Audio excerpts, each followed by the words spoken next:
இந்த தேவசாய நிகழ்ச்சியை பார்த்து கொண்டிருக்கக்கூடிய அன்பு நெஞ்சங்களுக்கு,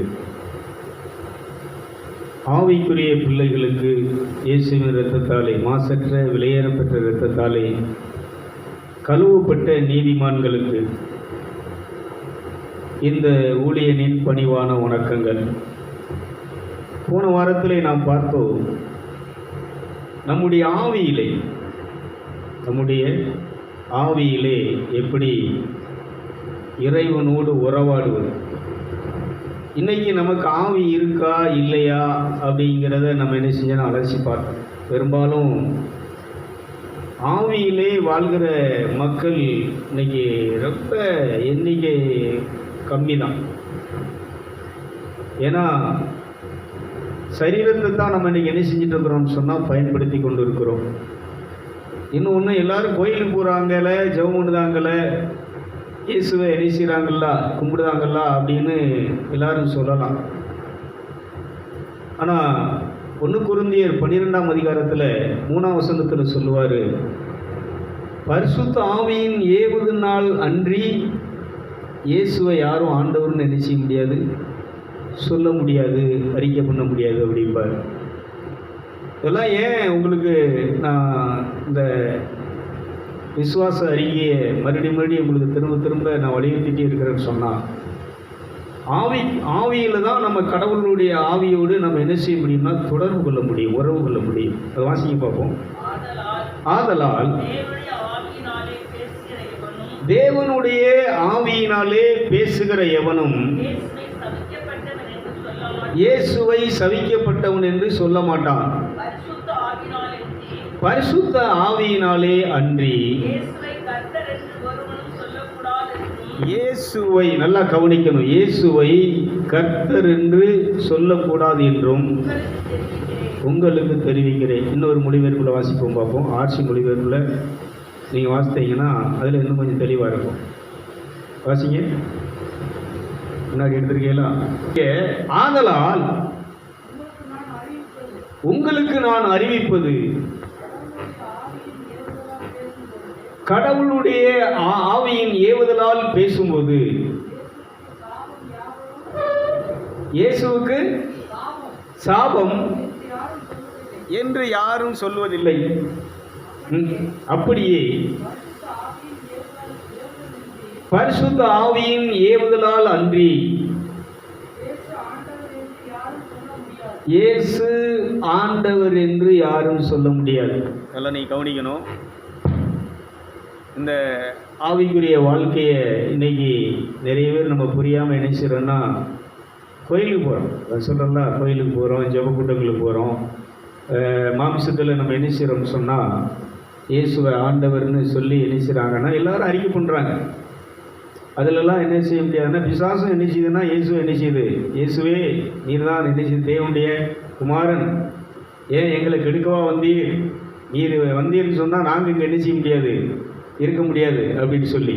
அதனால் இதெல்லாம் இயேசு என்ன செய்கிறது இல்லைன்னா ஏற்றுக்கொள்ளுது. பிதாவாகிய தேவன் ஒரு இதை கொடுத்துருக்கிறார், மகிமையை கொடுத்துருக்கிறார். ஏன்னா இயேசு பரிசுத்த ஆவியினாலே பிறந்தவர், பரிசுத்த ஆவியினாலே வழிநடத்தப்பட்டவர், பரிசுத்த ஆவியினாலே அவர் 3ஆம் நாள் உயிர் தெழுந்து பரலோகத்துக்கு எடுத்து செல்லப்பட்டவர். நல்லா கைதட்டி செய்யும், நல்லா கரங்களை கட்டி.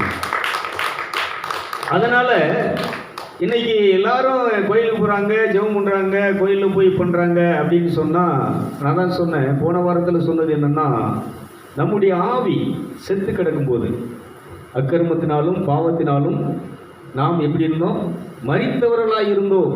இந்த அக்கிரமத்திலும் பாவத்திலும் மரித்தவர்களாக இருந்த நம்மை இந்த மாசற்ற விலையேறப்பெற்ற இயேசுவின் இரத்தம் இன்னைக்கு நம்மளை என்ன செஞ்சிருக்குன்னா உயிர்ப்பித்து, அந்த ஆவி கடவுளோடு பேசும்படி உறவாடும்படி நமக்கு ஆற்றலை, சக்தியை, உயிரை கொடுத்திருக்கிறது. கைதிட்டுகளை பார்ப்போம், பிரைஸ்லாம். அதனால் இன்னைக்கு நம்ம பார்க்க வேண்டிய விஷயம் என்னன்னு சொன்னால், ஆவிக்குள்ளே, நம்முடைய ஆவியிலே இன்னைக்கு இதை பற்றி நம்ம பார்க்கணும்னு சொன்னால், நம்முடைய புனிதர்கள், பரிசுத்தவான்கள், ரிஷிகளை தான் பார்க்க முடியும். இதை நீங்கள் எபிரேயர்களின் திருமுகம் 12வது அதிகாரம் 1வது வசனத்தில் சொல்லுவார், திரளான சாட்சிகள் மேகம் போல திரண்டு நிற்க. நம்மை எளிதில் வயப்படுத்தக்கூடிய பாவத்தையும் பார சுமைகளையும் உதறி தள்ளிவிட்டு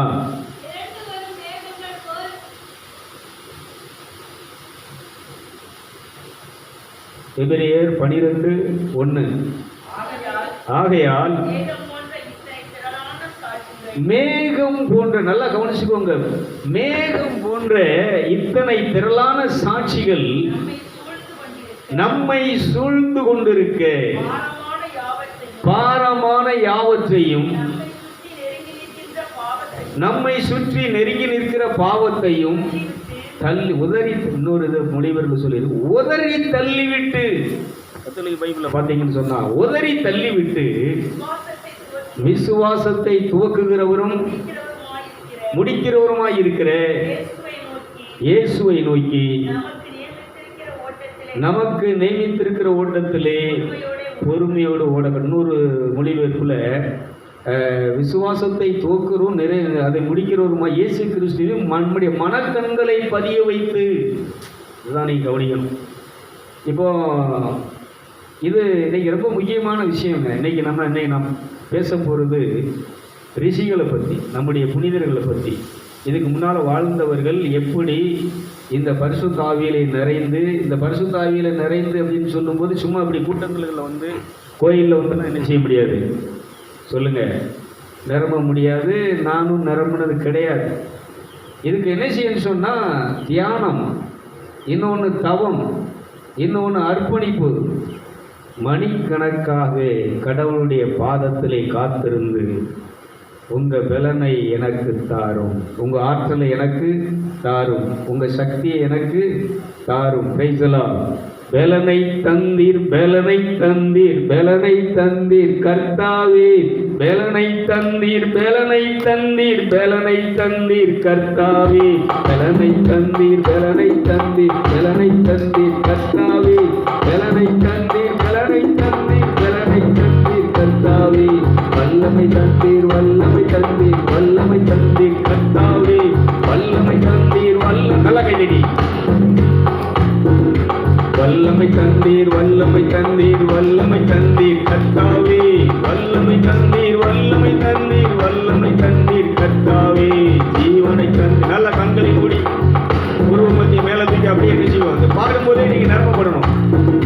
ஜீவனை தந்தீர், ஜீவனை தந்தீர், ஜீவனை தந்தீர் கர்த்தாவே, ஜீவனை தந்தீர், ஜீவனை தந்தீர், ஜீவனை தந்தீர் கர்த்தாவே, ஜீவனை தந்தீர், ஜீவனை தந்தீர், ஜீவனை தந்தீர் கர்த்தாவே, ஜீவனை தந்தீர், ஜீவனை தந்தீர், ஜீவனை தந்தீர் கர்த்தாவே, உயிரை தந்தீர், உயிரை தந்தீர், உயிரை தந்தீர் கர்த்தாவே, உயிரை தந்தீர், உயிரை தந்தீர், உயிரை தந்தீர் கர்த்தாவே, உயிரை தந்தீர், உயிரை தந்தீர், உயிரை தந்தீர் கர்த்தாவே, உயிரை தந்தீர், உயிரை தந்தீர், கத்தீர் தந்தீர் கர்த்தாவே, சத்துவம் அளித்தீர், சத்துவம் அளித்தீர், சத்துவம் அளித்தீர் கர்த்தாவே, சத்துவம் அளித்தீர், சத்துவம் அளித்தீர், சத்துவம் அளித்தீர் கர்த்தாவே, பலனை தந்தீர், பலனை தந்தீர், பலனை தந்தீர் கர்த்தாவே, வல்லமை தந்தீர், வல்லமை தந்தீர், வல்லமை தந்தீர் கர்த்தாவே, வல்லமை தந்தீர், வல்லமை தந்தீர், வல்லமை தந்தீர் கர்த்தாவே,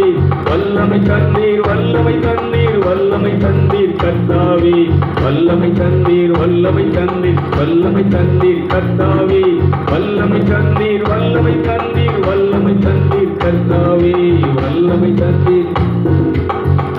பிரைஸ் தி லார்ட். இப்படி என்ன பண்ணணும்னா, உட்கார்ந்து ஒரு மனுஷன் தனிப்பட்ட முறையில் இறைவனோடு இருந்து, நீர் எனக்கு என்ன தந்திருக்கிறேன். இன்னொரு விஷயத்தை நான் உங்களுக்கு பதிவு பண்ணுறேன். ஆவிக்குரிய வாழ்க்கைனா என்ன? இந்துக்கள் சொல்கிறது ஆன்மீக வாழ்க்கை, கிறிஸ்தவங்க சொல்கிறது ஆவிக்குரிய வாழ்க்கை. அப்படின்னா என்ன? ஆவிக்குரிய வாழ்க்கைனா என்ன? போய் சொல்லுங்க, சொல்லுங்க. என்ன வராது? பதில் வராது. ஆவிக்குரிய வாழ்க்கை, ஆன்மீக வாழ்க்கைனா முதலாவது என்னன்னு தெரிஞ்சுக்குவோம். ஆவிக்குரிய வாழ்க்கை, ஆன்மீக வாழ்க்கையை இதைத்தான் இந்த திரளான சாட்சிகளை பார்க்க சொல்கிறேன். இவங்கெல்லாம் என்ன பண்ணாங்கன்னா, அந்த உலகத்தில், அந்த பூமியில் வாழும்போது, இந்த சரீரத்தில் வாழும்போது, இந்த பூமிக்குரிய காரியங்கள் அல்ல, ஆவிக்குரிய காரியங்களை, மேலானவைகளை, இந்த கடவுளுடைய ஆற்றலை, சத்துவத்தை, பலத்தை, வல்லமையை, அவருடைய வரங்களை, அந்த நித்திய வாழ்க்கையை அதெல்லாம் கவனிச்சுக்கோங்க. என்ன வாழ்க்கை? அழியாத வாழ்க்கையை. இந்த பூமிக்குரிய வாழ்க்கைன்னா என்னன்னு சொன்னால் அழிஞ்சு போகிறது. நீங்கள் எல்லாம் கோயிலுக்கு போகிறவங்க எல்லாம் இப்போ நாங்கள் வேளாங்கண்ணிக்கு போனோம், காமனிக்குடி போனோம், இன்னும் திருச்செந்தூருக்கு போனோம், எங்கே போனோம், இங்கே ஈர்க்கங்குடிக்கு போனோம், இன்னொன்று இப்போ இடையில இங்கே போனாங்க, நிறைய போனாங்களே. இருக்கட்டும், இவங்கெல்லாம் எதுக்கு போகிறாங்கன்னு சொன்னால் அழிஞ்சு போகிறது. இது எங்களுக்கு கிடைச்சி, ஐயோ நாங்கள் வேளாங்கண்ணி போனது கிடைச்சிங்க, காமனிக்குடி போனது கிடைச்சிங்க, திருச்செந்தூருக்கு போனோம், இது நாங்கள் நினச்சது கிடைச்சிங்க. இதெல்லாம் கிடைக்கும். எல்லாமே என்ன செய்யும்? சோகம் கிடைச்சி, வீடு கிடைச்சி, பிள்ளைகளுக்கு படிப்பு, வேலை கிடைச்சி, ஆசீர்வாதங்கள் எங்களுக்கு நினைச்சு எல்லாம் நாங்கள் நினச்ச மாதிரிலாம் நடக்குங்க. அது நடக்கும். ஆனால் இது எல்லாம் என்ன செஞ்சு போகக்கூடியதுன்னு சொன்னால் அழிந்து போகக்கூடியது. ஒரு அல்லையே சொல்லுங்களேன், எல்லாம் சத்தமாக சொல்லுங்களேன். ஆன்மீக வாழ்க்கை, ஆவிக்குரிய வாழ்க்கைன்னா என்னன்னு சொன்னால் அழியா செல்வங்கள், அழியாத வாழ்க்கை, நித்திய ஜீவன். அதான் சொன்னேன். மிருகத்துக்கும் நமக்கு என்ன வித்தியாசம் சொல்லுங்க? மிருகத்துக்கு நமக்கு என்ன வித்தியாசம்? மிருகம் உழைக்கணும், சாப்பிடணும், சாணி போடணும், அது இனப்பெருக்கம் செய்யணும், அவ்வளோதான். ஆனால் அதுக்கு மேலானதை பற்றி அதுக்கு என்ன கிடையாது, எதுவுமே கிடையாது. கவலையும் கிடையாது, அது தேடுறதும் கிடையாது, அது தேட போகிறதும் கிடையாது, அது தேட வேண்டியது இல்லை. அதனுடைய வாழ்க்கை இந்த மண்ணுலகத்தோடு என்ன செய்யுது? முடிஞ்சு போகுது. ஆனால் மனிதன் அப்படியேப்பட்டவன் அல்ல, அவன் விண்ணுலகத்தை சார்ந்தவன். கைதட்டி எழுச்சிவன், நல்ல கரங்களை கட்டி பிரைசலாம். மனுஷங்கிற யாரு? எங்கிருந்து வந்து? அதனால தான் பிலிப்பியர்கள் இந்த நிறுவனத்தில் சொல்லுவார், நம்முடைய குடியிருப்பு இங்கே இல்லை, நம்முடைய குடியிருப்பு பரலோகத்தில் இருக்கிறது. நல்ல கைதட்டி எழுச்சிவன், நல்ல கரங்களை கட்டி பிரைசலாம். இதெல்லாம் நம்ம பரிசுத்தவான்கள், இந்த நீதிமான்கள். இன்றைக்கி நான் பேச போகிறது கைலாச மகாரிஷி. இந்த கைலாச மகாரிஷிங்கிறவர் நீங்கள் நல்லா கவனிச்சுக்கணும். இமயமலையிலே அவர் இன்னும் இயேசுனுடைய வருகை என்னைக்கு இருக்கோ அது வரைக்கும் அவர் சாகாமல் அவருடைய உடல் எங்கே இருக்கும்? அந்த கோயிலே இருக்கும். அந்த வரத்தை கொடுத்துருக்கிறார். அவர் என்ன செய்கிறார் அப்படின்னா, டெய்லி இந்த குகையில் தான் அந்த சரீரம் இருக்கும். டெய்லி இந்த ஆவி என்ன செய்யும்னா, அதான் இன்றைக்கி ஆவியை பற்றி உங்களுக்கு புரிய வைக்கணுங்கிறதுக்காகத்தான் ஒரு 2 நாளைக்கு முன்னாடி திருநெல்வேலிக்கு மெனாக்கிட்டு போனேன். புஸ்தகம் 50 ரூபா தான். நான் முன்னாடி ஆரம்பத்தில் என் ஆவி உயிர்த்தெழுந்து என் ஆவி இந்த உடலை விட்டு சோல் மேலே பிரிஞ்சு போனேன். அந்த இது எனக்கு புரியலை. ஏன்னா இதை பற்றி யாரும் போதிக்கலை, இதை பற்றி நான் கேள்விப்படலை. இந்த உடம்புக்குள்ளே இப்படி ஒன்று இருக்குங்கிறது என்ன, நம்ம உடம்பு தான் நம்ம நினச்சிட்டு இருக்கோம். நானும் அப்படி தான் நினச்சிட்டு இருந்தேன். உடல் தான் நம்ம உடல் ரீதியாக கோவப்படுறது, சண்டை போடுறது, கவலைப்படுறது, பயப்படுறது எல்லாமே உடல் ரீதியான ஒரு விஷயங்கள். ஆனால் ஆவி என்பது இதையெல்லாம் கடந்து கவலைப்படாது, பயப்படாது. இந்த பயம் கவலைங்கிறதெல்லாம் என்னன்னு சொன்னால் பேய்களுக்குரிய செயல்கள். அதனால் பக்தன் அழகாக பாடியிருந்தார், மன மகிழ்ச்சி நல்ல மருந்துங்க. மன மகிழ்ச்சி சொல்லுங்கள். இந்த பாடலை பாடிட்டு கூட இதை விளைக்கலாம்னு நினைக்கிறேன். பிரைஸ் எல்லாம் கைதட்டி பாடுவோமா? மனம் மகிழ்ச்சி நல்ல மருந்துக்கு, இது நம்ம டாக்டர் சொன்ன மருந்துக்கு. மன மகிழ்ச்சி நல்ல மருந்துக்கு, இது நம்ம டாக்டர் சொன்ன மருந்துக்கு. எந்த மருந்திலும் தீராத நோய்கள் இந்த மருந்துல நிச்சயம் தீருங்க. நல்ல கைதடி. எந்த மருந்திலும் தீராத நோய்கள் இந்த மருந்துல நிச்சயம் தீருங்க.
வளர்க்குதுங்க, மனதின் பாரம் ஒரு முறுப்பும் அதை வளர்க்குதுங்க, மனதார மன்னிச்சிடுங்க, உங்க பாராவ மதுரமாக்குங்க,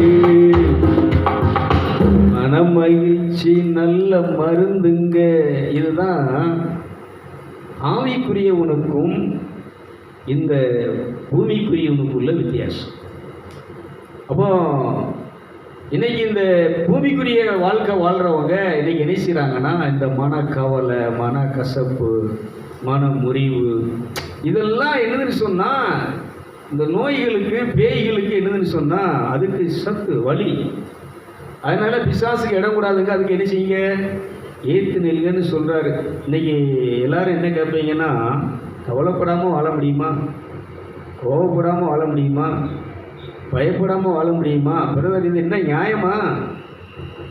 இது உலகத்துக்குரியவனுக்கு அது நியாயம் கிடையாது. ஆவிக்குரியவங்களுக்கு இதுதான் நியாயம், நீதி, இதுதான் சத்தியம். கைதிட்டுங்களை பார்ப்போம், நல்லா கரங்களை கட்டி.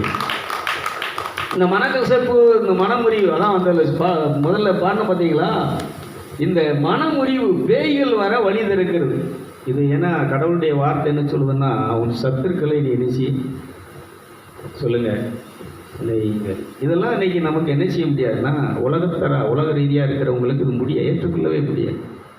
அதனால நம்ம இந்த புனிதர்கள், பரிசுத்தவான்கள், இந்த ரிஷிகள், இவங்களை நீங்கள் எடுத்துக்கிட்டீங்கன்னு சொன்னால், இந்த உலக ரீதியாக மனிதர்கள் வாழ்ந்தது போல வாழாமல் துன்பம், கஷ்டம், பாடுகள், சிலுவை, இன்னும் பசி, உடல்ல வாதைகள் எல்லாத்தையுமே அவங்க என்ன செஞ்சாங்கன்னா பொறுமையாக ஏற்றுக்கிட்டு சிலுவையை சுமந்துக்கிட்டு அவங்க நாள்தோறும் என்ன செய்தார்கள் என்று சொன்னால், அந்த இயேசுவின் மீது கண்ணை பதிய வைத்து, எப்படி இயேசு அந்த சிலுவை பாடுகளை பொறுமையாக ஏற்றுக்கொண்டு சிலுவையில் நின்று, பிதாவே இவர்களை மன்னியும், தாங்கள் செய்கிறது இன்னதென்று அறியாமல் செய்கிறார்கள் என்று சொல்லி, அன்னைக்கு இந்த பூமியில் இந்த தன்னை கொன்றவர்களுக்காக, சிலுவையில் அறைந்தவர்களுக்காக, அவரை சித்திரவதைப்படுத்தியவர்களுக்காக அவர் என்ன செய்கிறாருன்னு சொன்னால், அந்த பிதாவின் இடத்திலே ஜெபம் பண்ணிய அந்த ஜெபம் தான் இந்த உலகத்தில் ஒரு மகாபரிய சக்தியை உண்டாக்கிய. கைதிட்டுங்களை அப்படின்னா ஆவிக்குரிய வாழ்க்கை. ஏன்னா நான் எங்கேருந்து வந்தேங்கிறது அவங்களுக்கு தெரியலை. என்னை சாகடிக்க முடியாது, என்னை அழிக்க முடியாது, என்னை இல்லாமாக்க முடியாது. இதை தெரியாமல் இவங்க என்ன செஞ்சுட்டு இருக்கிறாங்கன்னு சொன்னால், என்ன செஞ்சுட்டு இருக்கிறாங்க, சிலுவையில் அரைஞ்சி கொல்லுன்னு நினச்சிட்டு இருக்கிறாங்க.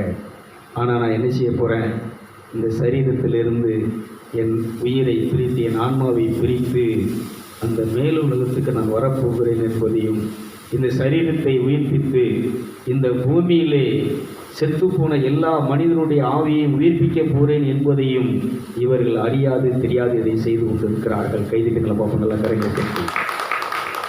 இதைத்தான் கைலாச மகாரிஷி என்ன சொல்கிறார் அப்படின்னு சொன்னால், நம்ம யோவான் ஸ்நானகன் இருக்கார் இல்லையா, இயேசுக்கு ஞானஸ்நானம் கொடுத்தவர், இவருடைய ஆவியை போய் சந்திக்கிறார். ஆவியில் தான் சந்திக்க முடியும். இவர் இந்த கொகையிலிருந்து இவரை பற்றி நான் முதல்ல சொல்லி முடிச்சிருந்தேன்.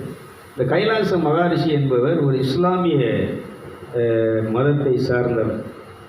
வைராக்கியத்தோடு கடவுளை நேசிக்கக்கூடிய, அந்த குரான் படி வாழக்கூடிய ஒரு மதம் எதுன்னு சொன்னால் இஸ்லாம். இந்த இதில் உள்ளவர் தான் என்ன செய்கிறாருன்னு சொன்னால், அந்த மதத்தின்படி, அந்த மத கோட்பாடின்படி, இஸ்லாத்தின் சொல்லப்பட்ட அந்த குரான் படி இவர் என்ன செய்கிறாருன்னா, முதல்ல பக்தி வைராக்கியத்தோடு வாழ்கிறாரு. ஆனால் அவருக்கு என்ன கிடைக்கலன்னா, நிம்மதி கிடைக்கல, சந்தோஷம் கிடைக்கல, வாழ்க்கையில் முன்னேற்றம் எதுவுமே இல்லை. அப்போ அவர் என்ன பண்ணுறாரு அப்படின்னு சொன்னால், ஒரு ஆசிரமத்தில் போய் என்ன செய்கிறாருன்னா உட்காந்து அங்கே சொல்லிக் கொடுக்கக்கூடிய பயிற்சிகளை, தியானங்களை, எல்லா தவங்களெல்லாம் பண்ணி, அங்கேயும் அவருக்கு என்ன கிடைக்கலன்னா ஒரு நிம்மதி, நிறைவு எதுவுமே என்ன செய்யலை, கிடைக்கல. இந்த ஒரு விஷயத்தை நீங்கள் நல்லா புரிஞ்சுக்கணும். இதில் என்ன கற்றுக்கிட்டேன் அப்படின்னா, ஒரு மத ரீதியாக ஒரு மனுஷன் மத வைராக்கியத்தோடு அவன் எவ்வளவு பெரிய தியாகங்களை பண்ணாலும், கோயிலே கட்டினாலும், உங்கள் கோயிலில் வரக்கூடிய அத்தனை பேருக்கு தான தர்மங்கள் பண்ணாலும், இந்த செத்து போன ஆவி உயிரடையாது. கைதிட்டுங்களை பார்ப்போம், இதுதாங்க பிரச்சனை.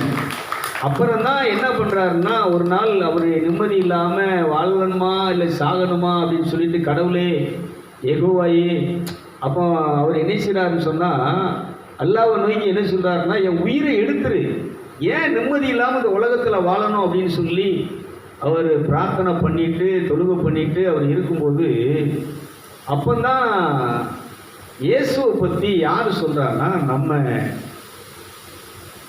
புனிதர் யாரு, சவேரியார். நல்லா நீ பிரான்சிஸ் சவேரியார் என்ன செய்றாருன்னா, இந்த சுவிசேஷத்தை அறிவிச்சுட்டு வராரு.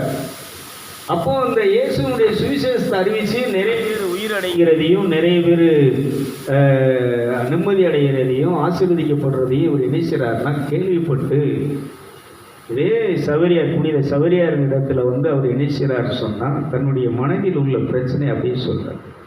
இவ்வளவு நான் குரான் படி வாழ்ந்து இப்படி ஆசிரமத்தில் உட்காந்து தியானங்கள்லாம் பண்ணி எல்லா காரியங்களையும் கடைபிடிச்சு என் வாழ்க்கையில் நிம்மதி இல்லையே, ஒரு சந்தோஷம் இல்லையே, எனக்குள்ள ஏதோ ஒரு நிறைவடைஞ்ச ஒரு நிலை இல்லையே, இவ்வளவு நேரத்தை செலவழித்து தவங்களை பண்ணி ஜெபங்களை பண்ணி கூட்டங்களுக்கு போய் தொழுகெல்லாம் பண்ணி எதுவுமே எனக்கு இந்த மாதிரி ஒரு இது கிடைக்கல, நிறைவானது ஒன்றும் எனக்கு தோன்றலைன்னு சொல்லி அவர்கிட்ட பேசும்போது சவேரியார் சொல்கிறாரு, இது மத வழிபாட்டினால் ஒரு தியான ஆசிரமத்தில் போய் நம்ம தியானம் பண்ணுறதுனால் இல்லை உங்களுடைய வேதங்களை நீங்கள் படித்து அதை கேள்விப்பட்டு அதை பார்த்து இதெல்லாம் நடக்க வேண்டிய விஷயங்கள் அல்ல.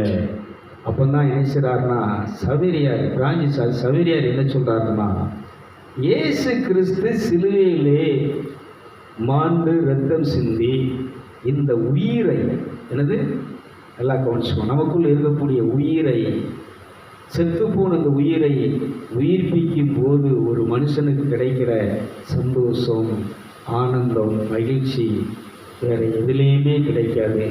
இதை கொடுக்குற ஒரே ஒரு நபர் யாருன்னு சொன்னால், இந்த உலகத்திலே மனிதனாக பிறந்த ஆண்டவராகி இயேசு கிறிஸ்து மட்டுமே. நல்ல கைவிடுங்கள், நல்ல கரங்கள், நல்ல கரங்களை தெரிஞ்சு.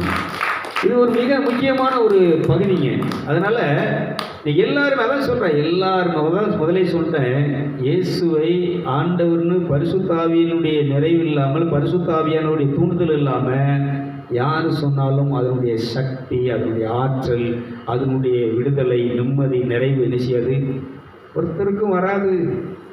அதனால் மத ரீதியாக மாமிச ரீதியாக நாம் என்ன செய்கிறோம், நானும் ஒரு காலத்தில் அதான் சொன்னலாம், கோயிலாக புனித ஸ்தலங்களுக்கெல்லாம் போய் கூட்டம் ஜப கூட்டம் எங்கே நடந்தாலும் ஜப கூட்டத்துக்கெல்லாம் போய் என்ன செய்ய முடியல, இந்த மாம்ச சிந்தையிலிருந்து இந்த மாம்சத்தினுடைய இந்த இதில் இருந்து என்ன செய்ய முடியல, வெளியில் வர முடியல.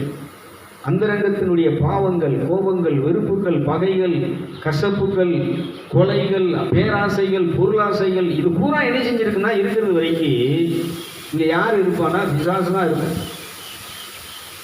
யார் இருப்பா?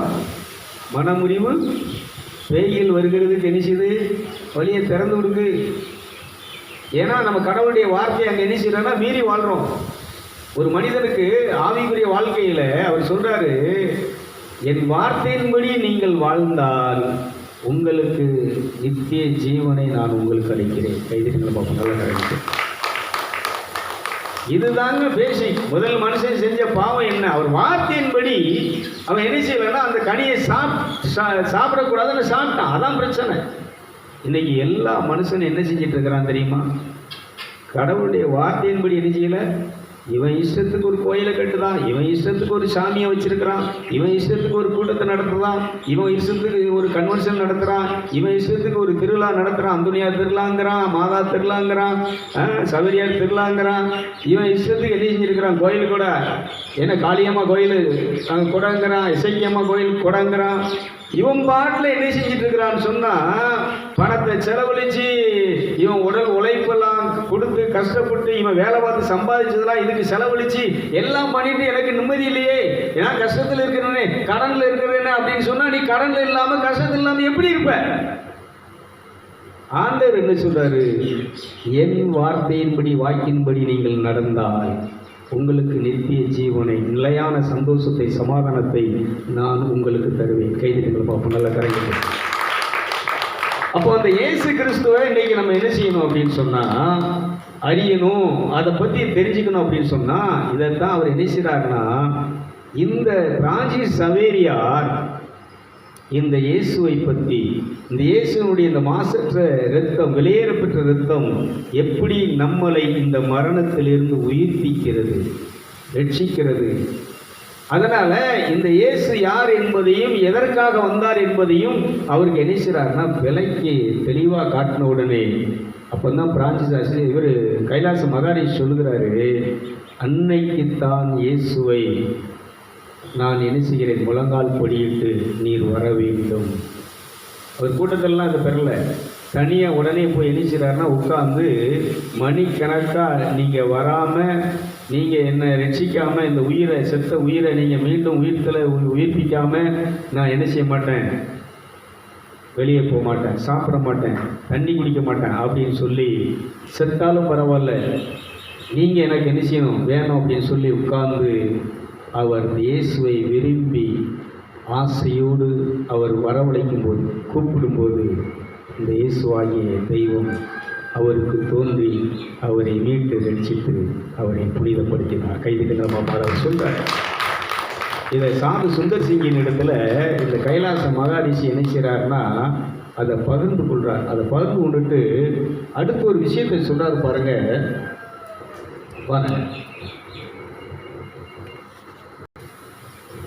இப்போ கவனிங்க, நான் அவ்வாறு வேதனை கொண்டிருக்கும் போது ஒரு நாள் கிறிஸ்துவ பக்தன் இந்தியாவிலிருந்து வந்து ஆத்மத்திற்கு ஆறுதல் அளிக்க வல்ல பாவிகளுடைய இரட்சகர் ஒருவரை பற்றி பிரசங்கம் செய்வதாக நான் கேள்விப்பட்டேன். அவரிடம் சென்று என் ஆத்மாவின் நிலையை எடுத்துரைக்க நான் ஆலோசனை கொண்டிருக்கையில் அவரே என்னிடத்தில் வந்து அதை பற்றி வினவினார்.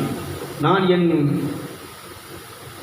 வரலாற்றை அவருக்கு விவரித்த போது அவர் என் மேல் அனுதாபம் கொண்டவராய் என்னை பார்த்து, என் ஆத்மாவை துன்பப்படுத்துகிறது இன்னதென்று நான் அறிந்திருக்கிறபடியால் உன்னை ஆற்றி தேற்றி உனக்கு இளைப்பாறுதல் அளிக்கக்கூடிய ஒருவரை பற்றி நான் உனக்கு தெரிவிப்பேன் என்று சொல்லி அவர் தம்முடன் கொண்டு வந்திருந்த ஒரு கிறிஸ்தவ புஸ்தகத்தை திறந்து, பிரயாசப்பட்டு பாரம் சுமக்கிறவர்களாகிய நீங்கள் எல்லோரும் என் அண்டை வாருங்கள். நம்ம இந்த வருத்தப்பட்டு பாரம் சுமக்கிற அந்த காலத்தில் இந்த இது வந்து அங்கே எப்படி இருக்குன்னு சொன்னால், பிரயாசப்பட்டு, இந்த வருத்தப்பட்டுங்கிற வேடு அங்கே முன்னாடி மொழிபெயர்த்திருக்கும் போது அந்த புஸ்தக சூழல் எப்படி இருக்குன்னா, பிரயாசப்பட்டு பாரம் சுமக்கிறவர்களே அப்படின்னா நிறைய பிரயாசப்பட்டு கஷ்டப்பட்டு பாரப்பட்டு என்ன செஞ்சுட்டு இருக்கக்கூடிய, இந்த பூமியில் வாழ்ந்து கொண்டு இருக்கக்கூடிய, கோயிலை கட்டி கடவுளை கும்பிட்டு தியானம் பண்ணி இப்படி திருவிழா கொண்டாடி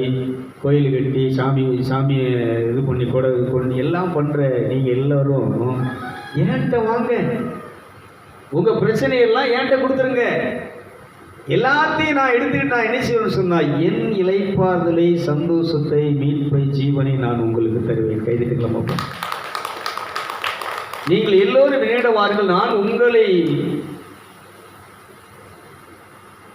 இளைப்பாற்றுவேன். தேவன் தம்முடைய ஒரே பேரான குமாரனை தந்த அத்தன்மையை உலகத்திற்கு நேசித்தார் என்றார்.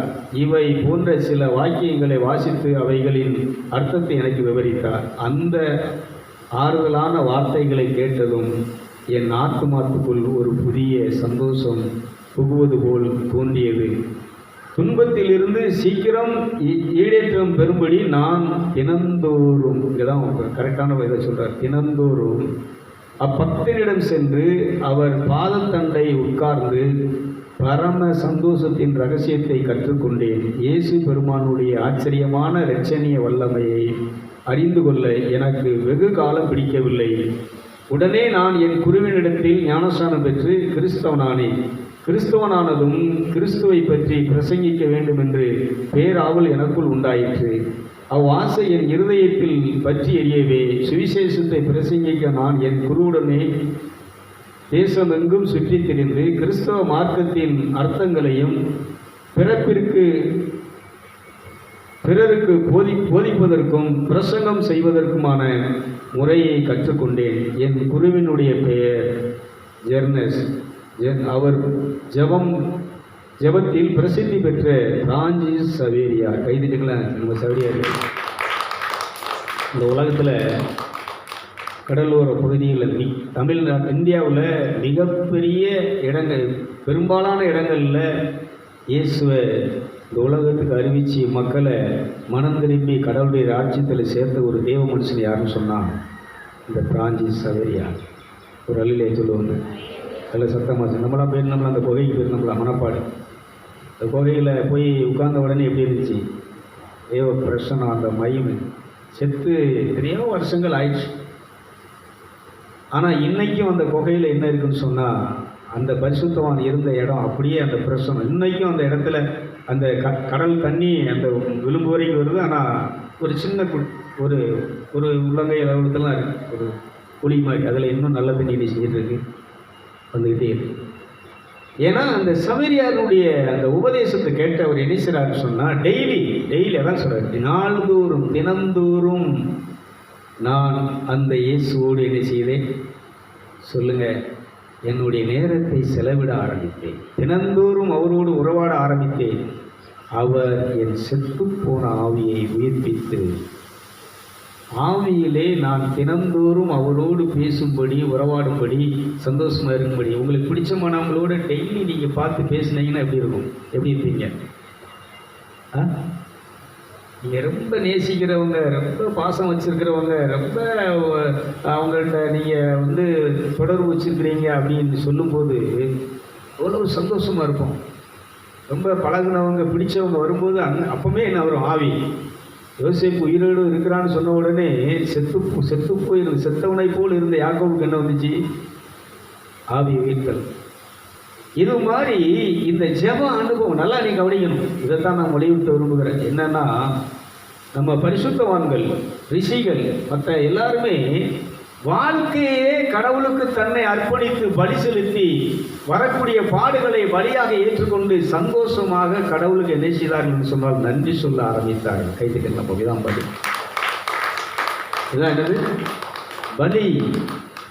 அதனால இங்கே அவர் ரிஷி என்ன செய்கிறாருன்னா அழகா அதை அந்த அர்த்தத்தை என்ன செய்கிறாருன்னு நமக்கு சொல்கிறார். இதில் நீங்கள் புரிஞ்சிக்க வேண்டியது, கீழே நீங்கள் பார்த்தீங்கன்னு சொன்னால், சுவிசேஷ வேலை செய்து வந்தார் அவர் மகா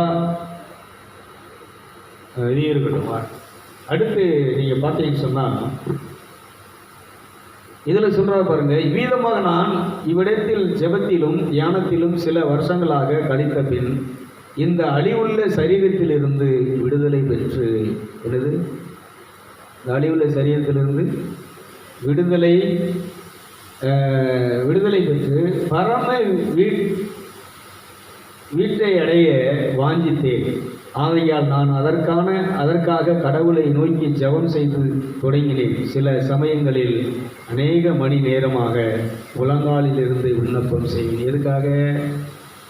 சரீரத்தை விட்டு நான் என்ன செய்யணும் சொல்லுங்கள், விடுபெற்று யாரோட, மேலுலகத்தோடு, அழியா அந்த வீட்டோடு, இறைவனோடு நான் என்ன செய்யணும், உறவாடணும்.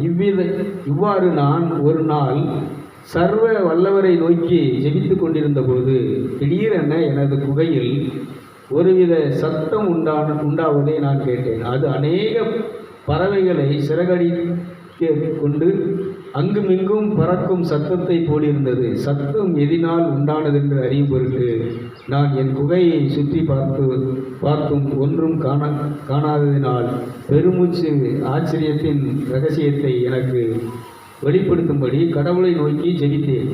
என் ஜெபம் முடிந்ததும் யாரோ ஒருவர் தமது கையினால் என்னை தொட்டது போல் இருந்தது. உடனே என்னுடைய ஞான கண் திறக்க பெற்று பிரகாசமான தேவ தூதர்கள் குகையை நிறைந்திருப்பதையும் தங்களுடைய ராஜாவாகிய கிறிஸ்துவை பின்தொடர்ந்து ஒரு பெரிய வானசேனை உன்னதத்திலிருந்து இறங்கி வருவதையும் கண்டேன். மகிமையின் ராஜா என்னண்டை வருவதை நான் கண்ட மாத்திரத்தில் அவரை வணங்குவதற்கு சாஷ்டாங்கமாய் தெண்டனிட்டு நான் நினைச்சு முகங்குப்புற விழுந்து அவரை தொழுது கொள்ள ஆரம்பித்தேன். கைதிகளை பார்ப்போம். நீங்கள் நல்லா கவனிக்கணும். இந்த தொழுகை, திரும்ப நான் அதை வலியுறுத்தி வருவேன். இந்த தொழுகை என்பது விசுவாசத்தோடு நாம் அவரை தொழ ஆரம்பிக்கும் போது ஒரு குறிப்பிட்ட நேரம் முழங்கால் நின்று ஜெபம் பண்ணி தலைக்கு மேலே கரங்களை குப்பி ஒவ்வொரு விழுந்து நம்ம தொழ ஆரம்பிக்கும். இது பூரா தனிப்பட்ட ரீதியில் அவர் இருந்த குகையில் நடக்கிற சம்பவங்கள். அங்கே தான் கடவுள் என்ன செய்கிறாருன்னா நேரடியாக இறங்கி வர்றாரு. அங்கே தான் தேவதூரில் இறங்கி வர்றாங்க. இதை பார்க்கணும்னு சொன்னால் நம்முடைய ஞானக்கண் நெற்றிக்கண் இது என்ன செய்யணும்னா திறக்கப்படும். அகக்கண்களை திறக்கலாம். இந்த கண் திறக்கப்படும். எப்போ திறக்கப்படும்? நம்ம எதை நோக்கி ஜெபம் பண்ணும்போது அழியா வாழ்வை, என்ன வாழ்க்கையை தரணும்? அழியா வாழ்க்கையை. இந்த உடலில் எத்தனை நாள் இருக்க போகிறோம்? எத்தனை நாள் இருப்போம்? நாளைக்கு நம்ம உயிரோடு இருக்கிறது நிச்சயம். ஏன் நம்மளை ஆண்டவர் உயிரோடு வச்சிருக்கிறாருன்னு சொன்னால், நீ இந்த சத்தியத்தை அறிஞ்சு நீ மிருகம் மாதிரி வாழாமல் மனுஷனாக வாழப்பா. மனுஷனாக பிறந்ததுக்கு ஒரு அர்த்தம் உண்டு. மனுஷனாக பிறந்ததுக்கு ஒரு லட்சியம் உண்டு. கடவுளுக்கு ஒரு திட்டம் இருக்குது. அது என்னன்னு சொன்னால், நீ இந்த இழந்து போன மேலான வீட்டை முதல்ல ஆண்டவர் படைச்சு அவனுக்கு கொடுத்த வீடே என்னது? மேலானதுதான். இந்த அருள் தான், இந்த அபிஷேகம் தான். இந்த அருளை, இந்த அபிஷேகத்தை நீ என்ன செஞ்சிட்ட? இழந்துட்ட. அபிஷேகம், அந்த அருள் தான் என்னது? நமக்கு உள்ள உயிர். தன்னுடைய சுவாசத்தை நாசியிலே ஊதின பொழுது மனிதன் ஜீவாத்மாவானான். அதான் போன வாரத்தில் பார்த்தோம். அப்போ அந்த ஜீவாத்மா இன்னைக்கு எங்கே போச்சு? இந்த உயிர் எங்கே போச்சு? இந்த உயிரை திரும்பவும் நாம் என்ன செய்யணும் சொன்னால், அடையணும்னு சொன்னால், இந்த இயேசுவின் பாதத்திலே ஒரு குறிப்பிட்ட நேரம் காத்திருக்க வேண்டும். ஒரு இரும்பு கடப்பாறையை கொண்டு போய் என்ன செய்கிறோம்னா, ஒரு இரும்பு இதை கொண்டு அந்த ஆசாரி என்ன செய்கிறாருன்னா அந்த அடுப்பில் வச்சு நல்ல ஊதறிட்டே இருக்கிறார். ஊத ஊத ஊத ஊத ஒரு அரை மணி நேரம், ஒரு மணி நேரத்தில் அது என்ன செஞ்சிருது? அந்த இரும்பு கங்கு போல, தீ போல என்ன செய்யுது? அப்படி நெருப்பாய் மாறி விடுகிறது. கைதிகளமாகும். நல்லா கடவுள் இது மாதிரி நீங்கள் கடவுளுடைய பாதத்தில் என்ன அனலாக்கும், உண்மை போல மாற்றும், உம்முடைய நெருப்பு எனக்குள்ள என்ன செய்யட்டும்? பற்றி எறியட்டும். உம்முடைய அக்கினி என்னை நிரப்பட்டும், பலனை நெருப்பை தாரும், அக்கினியை தாரும், ஜீவனை தாரும் அப்படின்னு சொல்லி சொல்லி சொல்லி அதை அப்படியே பண்ணிக்கிட்டே இருக்கு. அது ஊதிக்கிட்டே இருக்கும். அதுதான் ஒரு மந்திரம். இது பல முறை சொல்லும்போது முக்கியமான வார்த்தைகளை சொல்லி எப்படி ஊதும்போது நம்ம ஒரு குறிப்பிட்ட நேரத்தில் நம்ம யாராக மாறிடுறோம்னு சொன்னால், அந்த தேவ சாயலாக, தேவனுடைய பாவனையாக, தேவனுடைய தோற்றமாக, தேவனுடைய தன்மையாக நாம் உருமாற்றப்படுகிறோம். அப்போ இதைத்தான் அங்கே என்ன செய்கிறாருன்னா, இந்த கைலாச மகாரிஷி மணிக்கணக்காக அந்த கோயிலில் உட்கார்ந்து எனக்கு அந்த ஜீவனை, அந்த அழியா வாழ்வை, அந்த நிலையான வீட்டை எனக்கு என்ன செய்யணும்? தரணும். அப்படிங்கும்போது தான் அந்த சோல் ஆவியை என்ன செய்கிறாருன்னா உயிர்ப்பித்து இந்த உடலில் இருந்து என்ன செய்கிறாருன்னா மேலே பிடித்து எடுக்கிறார். அது கேட்குறாங்க, இந்த உடலை விட்டு பிரிஞ்சு நான் என்ன செய்யணும்? மேலுலகத்துக்கு வரணும். இந்த உடலோடு நான் மேலே என்ன செய்ய முடியாது? வர முடியாதுன்னு சொல்லி இந்த உடலை கடவுளுக்கு ஒப்பு கொடுத்து என்ன செய்கிறாருன்னு சொன்னால், காத்திருக்கும் போது அந்த பரலோகமே இறங்கி வந்து அவரை என்ன செய்துன்னு சொன்னால், அவர் தொழுது கொள்ளும்போது அவரை தூக்கி எடுத்து இந்த நாளில் இருந்து அவர் சொல்கிறாரு, உனக்கு நான் என்ன செய்கிறேன்னா, என்னோடு நீ சஞ்சரிக்கும்படி, உறவாடும்படி நான் உனக்கு அந்த தெய்வீக வரத்தை தருகிறேன். கைதிட்டுக்கலாமா? நல்லா கரங்கிட்டு என்ன வரம் கொடுக்குறாரு தெரியுமா? இப்போ அவருக்கு அந்த கோயில் இருக்கும்போது வருஷம் என்ன 318 வருஷம், 318 வயசாயிடுச்சு. இதுக்கப்புறம் அவர் என்ன வரம் கொடுக்குறாருன்னு சொன்னால், இனி என் வருகை வரும் மட்டும் நீ சாகாமல் இந்த உடலிலே தங்கி இருக்கலாம், என்னோடும் நீ என்ன செய்யலாம்? தங்கி இருக்கலாம். நினைச்ச நேரம் என்கிட்ட வரலாம், பரலோகத்தில் தங்கலாம், எங்கே நீ இருக்கிறையோ அங்கே இருந்துக்கலாம், இந்த உடல்லே நீ என்ன செஞ்சுக்கலாம்? தங்கிக்கலாம் அப்படின்னு சொல்லி என்ன செஞ்சிட்டாருன்னா வரத்தை அவனுக்கு அன்னைக்கில் ஆசி வழங்கி பரலோகத்துக்கு ஆண்டவர் என்ன செய்கிறாருன்னா போகிறார். இவரும் என்ன செஞ்சிட்டாருன்னா இந்த வரத்தை பெற்றதுக்கப்புறம் இவரும் அவங்களோட போகிறாரு. போய் தான் அங்கே நம்ம யோவான் இயேசுநாதருக்கு ஞானஸ்நானம் கொடுத்த யோவானை பார்க்குறாரு, அவருடைய ஆவியை பார்க்குறாரு, அவருடைய ஆவியோடு பேசுகிறார். அப்போ யோவான்கிட்ட கேட்குறாரு, உங்களுடைய வாழ்க்கையில் நீங்கள் பூமியில் எப்படி வாழ்ந்தீங்க? இயேசுக்காக நீங்கள் என்ன செஞ்சீங்க?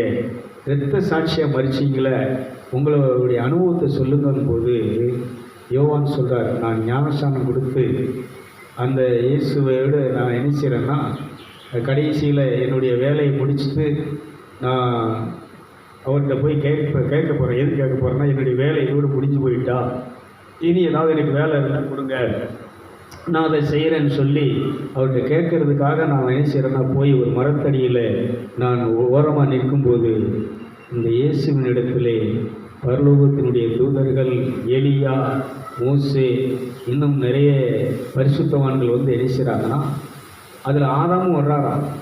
ஆதாமும் வந்து என்ன செய்கிறாங்கன்னா, எல்லாம் கூடி உட்கார்ந்து டிஸ்கஸ் பண்ணுறாங்க இயேசுவின் இடத்துல. இயேசுவே, நீர் மறிக்கக்கூடாது, நீர் சிலுவையிலே அரைஞ்சி என்ன செய்யக்கூடாது, ரத்தம் சிந்தக்கூடாது, நாங்கள் போகிறோம். தேவதூதர்கள் சொல்கிறாங்க, எல்லாரும் நாங்கள் உங்களுடைய வேலைக்காரங்க, நீங்கள் என்ன சொன்னாலும் செய்ய தயாராக இருக்கிறோம், இந்த வேலையை எங்களுக்கு கொடுங்கன்னு சொல்லும்போது அந்த தேவதூதர்களுக்கு இயேசு என்ன சொல்கிறாருன்னா, நீங்கள் தூதர்கள் வேலை எங்களுடைய வேலை செய்யக்கூடியவங்க தான், ஆனால் இந்த மனுக்குலத்தினுடைய பாவத்தை மன்னிக்கிறதற்கு, அவங்க பாவத்தை போக்குகிறதற்கு, செத்துப்போன ஆவியை உயிர்ப்பிக்கிறதற்கு யாருக்கும் அந்த சக்தி, யாருடைய இரத்தத்துக்கும் அந்த வல்லமை சக்தி கிடையாது. அது என்னுடைய இரத்தத்துக்கு மட்டும்தான் அதை பிதாவானவர் கொடுத்திருக்கிறார். அந்த வேலையை நான் மட்டும்தான் செய்ய வேண்டும். கைதிகளை பார்ப்போம்.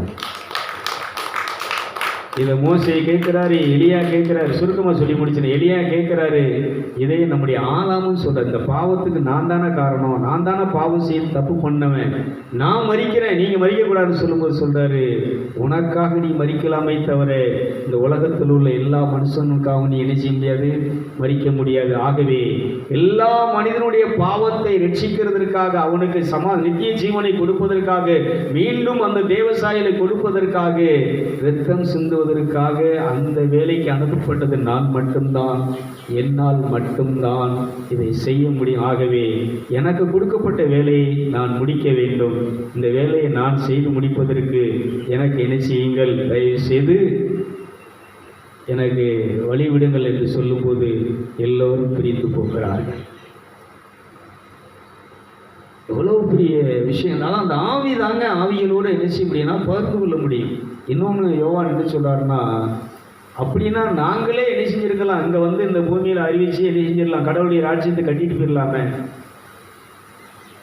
மேலே போனவங்க திரும்ப கீழே யாரும் என்ன செய்ய முடியாது. இயேசு சொல்கிறாரு, நீங்கள் இனி இந்த பூமியில் என்ன செய்ய முடியாது, போய் யாருக்கும் என்ன செய்ய முடியாது, எந்த விடுதலையும் எந்த ரட்சிப்பையும் எந்த இதையும் நீங்கள் என்ன செய்ய கொடுக்க முடியாது. அதுக்கு உங்களுக்கு என்ன கிடையாது, அனுமதி கிடையாது. அப்படின்னா இன்றைக்கி எப்படி அந்தோனியார் இங்கே வருவார், அப்படின்னா எப்படி இந்த அந்தோனியார் கோயில் அந்தோனியார் இருப்பார், அப்படின்னா இங்கே வேளாங்கண்ணியில் எப்படி மாதா இருப்பாங்க, அப்படின்னா அங்கே சபரியார் இதில் அங்கே யார் இருப்பா, விளங்குதா விளங்கலையா? அதான் சொல்கிறேன்ல, நம்ம கோயிலை கட்டலாம், கோயிலில் பெரிய திருவிழாக்களை நடத்தலாம், கன்வென்ஷன் கூட்டம் நடத்தலாம், ஜெப கூட்டங்கள் நடத்தலாம். இன்றைக்கி பாஸ்டர்மார் எடுத்துக்கோங்களேன், அவங்களாம் ஒரு சபையை தொடங்குறாங்க, ஒரு கூட்டத்தை இது பண்ணுறாங்க, கன்வென்ஷன் கூட்டத்தை தொடங்குறாங்க, முழுவரி ஜெபத்தை தொடங்குறாங்க, ஒரு ஜெப கூட்டத்தை தொடங்குறாங்க, உடனே அங்கே ஒரு சபையை கட்டுறாங்க. நீ என்ன வேணாலும் பண்ணு. ஆனால் ஆண்டவர் என்ன சொல்கிறாருன்னு சொன்னால், அதனால் உனக்கு நித்திய ஜீவனோ சமாதானமோ சந்தோஷமோ என்ன செய்ய போகிறதில்ல, வரப்போகிறது. அப்போ என்ன பண்ணணும், ஒவ்வொரு மனுஷனுக்குள்ளேயும் ஒவ்வொரு மதத்துக்குள்ளேயும் யார் வர வேண்டும் என்று சொன்னால் இயேசுவானவர் வர வேண்டும். பிரதான ஆசாரியன் இயேசு வந்து அவர் அவங்கள்ட்ட என்ன செய்யணும்னா, நான் உன்னை ரட்சிக்கிறேன், உன்னை மீட்கிறேன், உன் பாவம் இன்னையோடு மன்னிக்கப்பட்டது, நீ இன்னைக்கு சமாதானத்தோடு போன்னு யார் சொல்லணும், சொல்லுங்க. இயேசு செத்து போனவர் அப்படியே போயிட்டாரா? நீ இயேசு எப்படி இருக்கிறாரு, உயிரோடு இருக்கிறாரு. பைபிள் என்ன சொல்லுது, இயேசு யாருக்குள்ள வாசம் பண்ணுறாரு சொல்லுங்க. யாருடைய பாவங்களை அவருடைய இரத்தத்தால் கழுவி, மாசற்ற விலையேறப்பட்ட இரத்தத்தால் கழுவி பரிசுத்தமாக்கி, எதுக்கு பரிசுத்தமாக்குறாரு, எதுக்கு நம்மளை புனிதமாக்குறாரு சொன்னால், நமக்குள்ளே அவர் வந்து தங்கி வாசம் பண்ணும்படியா. கைதுக்கு நல்லா கருது. இந்த உண்மை தெரியாம நம்ம கோயிலை கட்டணும், நம்ம ஜெபக்கூட்டத்துக்கு போனோம், நம்ம ஜெபம் பண்ணோம், நம்ம திருவிழா கொண்டாடணும், நம்ம கொடியேற்றணும் அப்படின்னு சொல்லிக்கிட்டு, நம்ம சாமி கும்பிட்டோம், நம்ம சாமி ஆடணும் அப்படின்னு சொல்லிட்டு இன்னைக்கு எல்லாரும் என்ன பண்ணிட்டு இருக்கிறோம்னு சொன்னால், வாழ்க்கையை நேரத்தை வீணாக்கி கொண்டு இருக்கிறோம். இன்னும் நான் வந்து குறை சொல்லலை, எவ்வளவு பணம் செலவழிக்கிறாங்கிறது எனக்கு தெரியும். ஒரு திருவிழானா எவ்வளோ பணம், ஒவ்வொரு வீட்டில் எவ்வளோ பணம் செலவாகும். ஒரு கோயில் கூடனா அந்த ஊரில் எல்லாரும் எவ்வளோ கஷ்டப்பட்டு கடன் பட்டுனாலும் என்ன செய்கிறாங்கன்னு சொன்னால், அந்த கோயில் கூட என்ன செய்கிறாங்க, கொண்டாடுறாங்க. இதெல்லாம் சாதாரண விஷயம் கிடையாது. ஒவ்வொருத்தரும் இன்னொன்று அவங்க காவி கூட உடுத்தி 40 நாளைக்கு நினைச்சாம பொண்டாட்டி பிள்ளைகளோடு இல்லாமல் குடும்பத்தோடு இல்லாமல் அன்னைக்கு அந்த 40 நாளும் தண்ணி அடிக்காமல் ஒரு கருவாடு மீன் எதுவும் சாப்பிடாம வாய் அடக்கி கண்ணடக்கி உடலுடைய அந்த காம இச்சைகளை அடக்கி என்ன செஞ்சுட்டு இருக்கிறாங்கன்னு சொன்னால் பாதி நேரம் சாப்பிட்டு வேலை பார்க்காமலும் அந்த கோயிலில் கடவுளில் அந்த சாமி பயத்திலே இருந்து கால்நடையா. இது கிறிஸ்தவம் பண்ணலைங்க. இந்த ஜெவக்கூடத்துக்கு போகிறவங்க இந்த திருவிழா கொண்டாடுறவங்க யாரும் என்ன செய்யலை சொல்லுங்க. பெரிய பக்திமான் பெரிய கடவுளுடைய வழிபாட்டை பண்ணுறவங்க யாருன்னு சொன்னால் இந்துக்கள் தான். நீ பாருங்களேன், அந்த ரோட்டில் பாருங்கள், அவங்க வாட்டில் சின்ன பிள்ளைகள் கூட நெஞ்சிட்டு இருக்கு, மாலை அள்ளி போட்டுக்கிட்டு காவி உடைய உடுத்திக்கிட்டு அது வாட்டில் நடந்து போயிட்டே இருக்கிறாங்க. ஆனால் என்ன பிரச்சனைனா அவங்க கஷ்டப்படுறாங்க, ரொம்ப பணம் செலவழிக்கிறாங்க. அதான் வருத்த பாரம் சுமக்கிறவர்களே, நீங்கள் ஏன்ட்டவங்க இந்த மாதிரியெல்லாம் நீங்கள் பண்ண வேண்டியதில்லை. என் பாதத்தில் நீங்கள் அமரும்போது நான் நீங்கள் தேடுகிற இளைப்பாற்றியை, சந்தோஷத்தை, நித்திய ஜீவனை, சமாதானத்தை இலவசமாக உங்களுக்கு கொடுக்கிறேன். கைதிட்டுங்களா நல்லா கரெக்டு. எத்தனை பேருக்கு விளங்குது? இந்த தேவசாயில் இருந்துச்சு ஏகப்பட்டு பேர். நேற்று பழனிசாமி சொன்னார், எங்கள் ஊர்லேயே ஏகப்பட்டு பேர் பார்த்துட்டு எப்போ அவங்க பெருந்தர் ரொம்ப அமைதியாக இருக்கிறாரு, அவர் பார்த்தா ஒரு அமைதியான ஆள் மாதிரி ஒரு கொஞ்சம் சாஃப்டாக இருக்கிறாரு, ஆனால் அந்த பேச்சில் பார்த்தா அவர் வெளுத்து வாங்குறாரப்பா அப்படின்னு எல்லாம் எனக்கு சொந்தக்காரங்க பூரா அந்த இதை பார்க்குறவங்க பூரா பேசுகிறாங்க பெருதர் அப்படின்னு நேற்று மத்தியானம் நினைச்சிட்டு இருந்தார். ஒரு பேசிட்டு இதை ஆவியானவர் முதல் நாள் தான் நினைச்சாருன்னா காட்டுறாரு. இதெல்லாம் காடாக பேசிகிட்டு இருக்கிறனப்பா, எல்லாரும் விருப்பப்பட்டு கோயில் கூட கொண்டாடுதாங்க, சாமி ஆடுதாங்க, திருவிழா கொண்டாடுதாங்க, கொடியேற்றுறாங்க. இந்த எவ்வளோ கூட்டத்தில் பஸ்ஸில் இடிச்சுக்கிட்டு போய் குடும்பத்தோடு அந்த காரில் பஸ்ஸில் நின்றுக்கிட்டு இந்த யாரை சொல்லிச்சு, இங்கேருந்து சுந்தரா சொன்னான், எங்கே போனது காமனமேகிட்டு போனது, இங்கேருந்து நின்றுக்கிட்டு போனோம், அங்கேருந்து நின்றுக்கிட்டு அந்த சின்ன பிள்ளைகளை வச்சுக்கிட்டு நின்றுக்கிட்டே இந்த பிள்ளைகளை சமந்துட்டு போனாவா, அவளுக்கு தான் அந்த வழி தெரியும். எவ்வளோ வழியில் வேதனையில் கோயிலுக்கு போகிறாங்க, சும்மா விளையாட்டெல்லாம் இல்லை, அவ்வளோ கஷ்டப்பட்டு நின்றுக்கிட்டே வந்தப்பறல கை காலெல்லாம் என்ன செஞ்சு போச்சு. ஆண்டவர் சொல்றாரு, இவ்வளவுலாம் நீ கஷ்டப்பட வேண்டாம். இதில் என்ன கிடையாது, சரி கஷ்டப்பட்டு போனையே, இவ்வளோ வழியோடு நின்று என்ன செஞ்ச கோயிலுக்கு போனையே, அந்த நிம்மதி, இந்த சந்தோஷம், நிறைய கூட்டத்துக்கு போனோம், கலந்துக்கிட்டோம், நல்லா இருந்துச்சு, அவ்வளோதான். ஆனால் இது இயேசுவின் பாதத்தில் உட்கார்ந்து அந்த அப்பனுடைய தரிசனம் கிடைச்சா, அந்த அப்பனுடைய ஒரு வார்த்தை கிடைச்சா, உன் நிலைமை எப்படி ஆகும் தெரியுமா, எந்த நிலைக்கு போயிடுவது தெரியுமா. இதைத்தான் சாது சுந்தர் சிங் சொல்கிறாரு, இவ்வளவு எங்கள் குரான் படி வேத எல்லாத்தையும் கடைபிடிச்சி ஓதி எல்லா தர்மங்களையும் பண்ணி எல்லாம் கடைபிடிச்சும் என்ன கிடைக்கலன்னா, இது உள்ளுக்குள்ளே ஒரு நிறைவு கிடைக்கல, நிம்மதி கிடைக்கல, சந்தோஷம் கிடைக்கல. ஆசிரமத்தில் போய் வாழ்க்கையை அர்ப்பணித்து அந்த ஆசிரமத்தில் சொல்லப்பட்ட பிரகாரமெல்லாம் வாழ்ந்து கடைசி என்ன கிடைக்கல, நிம்மதி கிடைக்கல. ஆனால் இந்த பிரான்சி சவேரியார் சொல்லப்பட்ட அந்த வார்த்தையை நான் கடைபிடித்து அவர் பாதத்தில் காத்திருந்து, இயேசுவே எனக்கு அதை, அந்த சமாதானத்தை எனக்கு தாரும், அந்த ஜீவனை எனக்கு தாரும், அந்த நிலைவாழ்வு எனக்கு தாரும் என்று சொல்லி நான் அமர்ந்த பொழுது இயேசு அதை எனக்கு தந்தார். கைதிட்டு அதனால நீங்கள் ஏற்றுக்கிட்டாலும் சரி ஏற்றுக்கிட்டாலும் சரி சொல்ல வேண்டிய கடமை. ஏன்னா என் வாழ்க்கையில் நான் சொன்னல, நான் போகாத கோயில்கள் இல்லை, புண்ணிய ஸ்தலங்கள் இல்லை, ஜெபக்கூட்டங்கள் இல்லை. இந்த ஜோசப் ஜார்ஜி திருநெல்வேலியில் முழுவதும் நடத்துவார், போயிடுவேன். பாதி செக்ஷன் ஒரே ப்ரேயரு, ஒவ்வொருத்தருக்கா ஒவ்வொரு செவ்வரிப்பாக வச்சு ஜெபம் பண்ண விடுவாங்க. ஐயோ, இப்படியே தூக்கம் வரும். வேலை பார்த்துட்டு வரும்போதே இல்லை, தூங்கி விழுவோம்.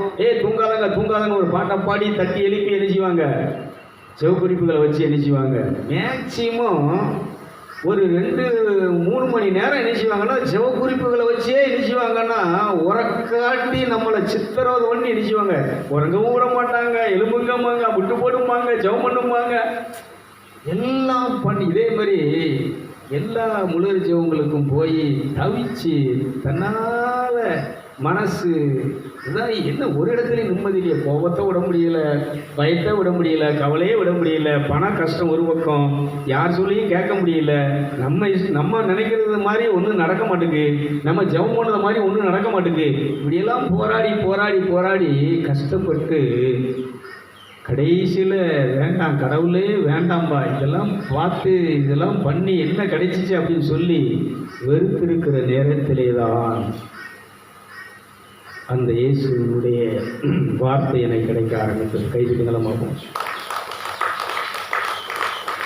இது தனியாக நான் உட்காந்து என்ன செய்யும்போது இந்த ஜெபக்கூட்டத்துக்கெல்லாம் போகிறத விட்டுட்டு தனியாக மச்சில் போய் உட்காந்து, இயேசுவே உண்மையிலே நீர் என்ன செஞ்சிருந்தீங்கன்னா எனக்கு நீங்கள் கொடுத்த அந்த தர வேண்டிய மீட்பை சமாதானத்தை தாருன்னு சொல்லும்போது தான் காத்திருந்து கையிலே உட்காந்து காத்திருந்து அந்த காத்திருக்கிறதெல்லாம் எனக்கு கிடைச்சி அந்த விடுதலை கிடைக்கும். அதனால் இனிமேல் இங்கே என்ன நடக்கும்னு சொன்னால், ஞாயிற்றுக்கிழமை என்பது ஆராதனை. ஞாயிற்றுக்கிழமை என்பது என்னது? ஆராதனை. இந்த மாதிரி நிறைய பிரசங்கங்கள், ஜெபக்குறிப்புகள், இந்த பாட்டுகள்லாம் நிச்சயமான இருக்காது. இதெல்லாம் பண்ணக்கூடாது. இங்கே என்ன வரணும்? கடவுள்கிட்ட ஒவ்வொருத்தரும் வந்து அமர்ந்து உங்களை தரிசிக்க வந்திருக்கிறோம், உங்கள் அருளை தேடி வந்திருக்கிறோம், உங்கள் அருள் என்ன செய்யட்டும் நிரப்பட்டும், உங்கள் பிரசனை என்ன செய்யட்டும் நிரப்பட்டும், உண்மை தொழுது கொள்ள வந்திருக்கிறோம். அந்த பிரசனத்தை தரிசித்து அந்த ஆவியிலை நிறைந்து நாம் அவரை என்ன செய்ய வேண்டும்? தொழுது ஆராதிக்கணும். அதனால் இப்போ ஒரு கொஞ்ச நாள் தான் என்ன செய்வோன்னா அந்த பிரசங்கங்கள்லாம் என்ன செஞ்சிட்டு இருக்கோம். இல்லைன்னா ஒரு 1/4 மணி நேரம், ஒரு 20 நிமிஷம், அவ்வளோதான். ஒரு ஏதோ அந்த வார்த்தை விதைச்சிட்டு அடுத்து ஃபுல்லாக நம்ம என்ன செய்வோம்? மணிக்கணக்காக என்ன செய்ய போகிறோம்னு சொன்னால் ஆராதிக்க போகிறோம். என்ன செய்ய போகிறோம்? பரலோகத்திலே 24 மணி நேரம் என்ன செஞ்சுட்டு இருக்கிறாங்க சொல்லுங்கள். இப்போ நம்ம இங்கே கொஞ்ச நேரம் 1 மணி நேரம், மற்ற நமக்கு 4 மணி நேரம் 3 மணி நேரம் இது பண்ணுறோம். மற்ற சபையில் பார்த்தா 1 மணி நேரம் தான். இந்த 1 மணி நேரத்தில் அவங்க நினைக்கிறாங்க பாடல் ஆராதனை, புதிய ஆராதனை, சங்கீதம் வாசிப்பு, அதில் யாராவது முக்கியமான அவங்களுக்கு வேண்டிய வந்துட்டாங்கன்னா அவங்க ஒரு ஜெபம் பண்ணுறது, அவங்கள முன்னால் நிறுத்தி ஜெபம் பண்ணுறது, இல்லை ஒரு ஊழியக்காரர். நமக்கெல்லாம் எத்தனை ஊழியக்காரர் வந்தாலும் இருந்து எடுத்துட்டு போகணும். இது மேலே என்ன செய்ய மாட்டோம், அப்படியெல்லாம் பண்ண முடியாது. ஆனால் என்ன பண்ணுறாங்க? ஒரு ஊழியக்காரர் வந்தால் உடனே அவருக்கு கொஞ்சம் நேரத்தை கொடுக்கணும், அவருக்கு ஒரு ஜெபம் பண்ண கொடுக்கணும், இல்லை ஒரு பாட்டு பாட கொடுக்கணும், இல்லை அவர் ஏதாவது ஒரு 4 வசனத்தை சொல்ல வச்சு கொடுக்கணும். இப்படி தான் இன்றைக்கி என்ன நடந்துகிட்டே இருக்கு. ஆனால் யாருக்கு ஆராதனை நடக்கலை? ஞாயிற்றுக்கிழமை ஆராதனைன்னு எல்லோரும் மற்ற இடத்துல நீங்கள் போயிருக்கீங்களா? பார்த்துருக்கீங்களா? என்ன ராமலட்சுமிக்கா ஜெபம் பண்ண விட மாட்டாங்க. ஆனால் இங்கே என்னென்ன அதான் சொல்கிறேன்ல, இந்த ஒரு மனுஷன் தனிமையாக நீங்கள் பல மணி நேரம் கடவுளோடு உங்கள் ஆவியை என்ன செய்ய வேண்டும்? ஆவியிலே நீங்கள் என்ன செய்ய வேண்டும்? Praise the lord. அல்லேலூயா. கொஞ்சம் சத்தமாக சொல்லுங்களேன். அதனால் இப்போ நான் இந்த பிரசங்கத்தை முடிச்சுட்டு அடுத்து நம்ம என்ன செய்ய போகிறோம்னா, இந்த மணி என்ன 1:45. அடுத்து இருக்கப்பட்ட நேரம் பூரா நம்ம என்ன செய்ய போகிறோம்? ஆவியில் என்ன செய்யணும் சொல்லுங்கள்? நிறைந்து, தேவ பிரசனத்தில் நிறைந்து நீங்கள் உங்கள் ஆவியிலே கடவுளை தொழுது கொண்டு அவரை ஆராய்த்து அவருடைய சமாதானத்தை, அவருடைய சந்தோஷத்தை நீங்கள் பெற வேண்டும். Praise the Lord. அதனால் இந்த மதத்தில் இருக்கிறவங்க, மத வழிபாட்டுக்கு போகிறவங்க எல்லார் பிரச்சனையும் தான். கோபத்தை விட முடியாது, பயத்தை விட முடியாது, கவலையை விட முடியாது, மனஸ்தாபத்தை விட முடியாது, மன கவலையை விட முடியாது, ஒருத்தங்க மேலே குறை சொல்கிறத நம்மளால் என்ன செய்ய முடியாது. இதெல்லாம் பண்ணுறோம்னு சொன்னால் இதெல்லாம் யார் பண்ணுறா சொல்லுங்கள்? யார் பண்ணுறா? உலகம், மாமிசம், பிசாசு. ஆனால் ஆவிக்குரிய பிள்ளைகள் அப்படின்னு சொன்னால் யார் என்ன செஞ்சாலும் அது கடவுள் பார்த்துக்கிடுவார். அது கடவுள் என்ன செஞ்சுக்கிட்டோம் பார்த்துக்கிட்டோம். நாம் இதெல்லாம் சொல்லி இப்போ நாம் சொல்கிறதுனால எதாவது கேட்பாங்கன்னு நினைக்கிங்களா? இல்லை நீங்கள் தான் கேட்க முடியல. என்னக்கா? இயேசுநாதர் எப்பொழுது உங்களை இருதயத்தில் பேசுகிறாரோ அப்பொழுதுதான் உங்களால் சரணடைய முடியும். கைதிகளை பார்ப்போம். இயேசுநாதர் எப்போ பேசுவார்? நான் என்ன செய்யணும்னா உங்களை அவர் பேசும்படி உங்களை வழி நடத்தணும், ஜெபத்துக்குள்ளே வழி நடத்தணும். இதை சொல்கிறாரு அந்த சவேரியா, பிரான்சிஸ் சவேரியா, என்னை ஆண்டவரோடு ஜெபத்திலே வழி நடத்தினார். முன்னாடி நம்ம தியானங்களில் பூரா பாருங்கள், என்னுடைய இது பூராமே அந்த ஜெபத்தில் வழி நடத்தணும். ஒரு மணி நேரம் தியானத்தை பற்றி எடுத்துட்டோம்னா அடுத்து ஒரு 2 மணி நேரம் என்ன இருக்கும், உங்களை ஜெபத்திலே வழி நடத்திட்டு இருக்கேன். வேண்டான்னு சொல்லு, இயேசு எனக்கு போதும். Price the Lord.